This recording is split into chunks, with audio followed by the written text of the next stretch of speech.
जी के आरती उतारो गौरी गणेश महादेव हनुमान जी के आरती उतारो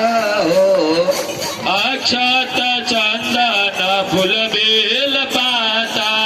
अक्षत चंदन फूल बेल पाता बसा चढ़ल शिव संग गौरी माता बसा चढ़ल शिव संग गौरी माता संगवा में बैठल हनुमान भगवान जी के आरती उतारा संगवा में बैठल हनुमान भगवान जी के आरती उतारा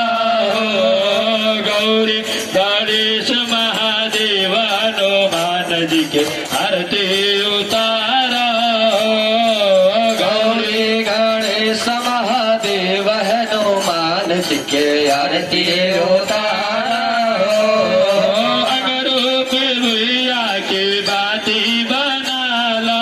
अगरूप रुइया के बाती बना ला तन रूप गिवा में ओहि के डुबाला तन रूप गिवा में ओहि के डुबाला दीपवा के ज्योति से जगमग जहान मना आरती उतारा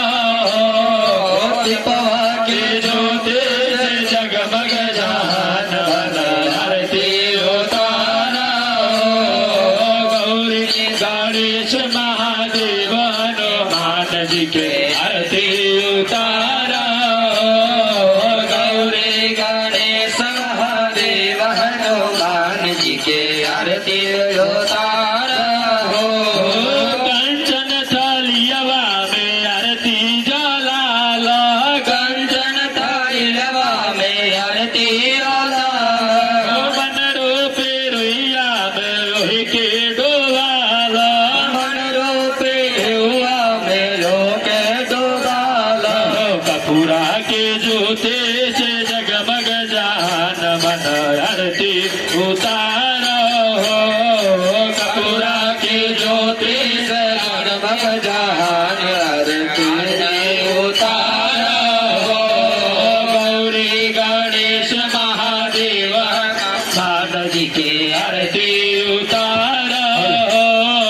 गौरी गणेश महादेव हनुमान जी के आरती उतारा गौरी गणेश महादेव हनुमान जी के आरती उतारा गौरी गणेश महादेव हनुमान जी के आरती उतारा आरती आरती के होला सहारी आरती आरती के होला सहारी बचे पुकार बाता दर्शन हो जाई प्रेम से पुकार बाता दर्शन हो जाई कृपा होई तोहरा पे राम भगवान जी के आरती उतारा कृपा होई तोहरा पे राम भगवान जी के आरती उतारा गौरी गणेश महादेव हनुमान जी के आरती उतारा गौरी गणेश महादेव हनुमान जी के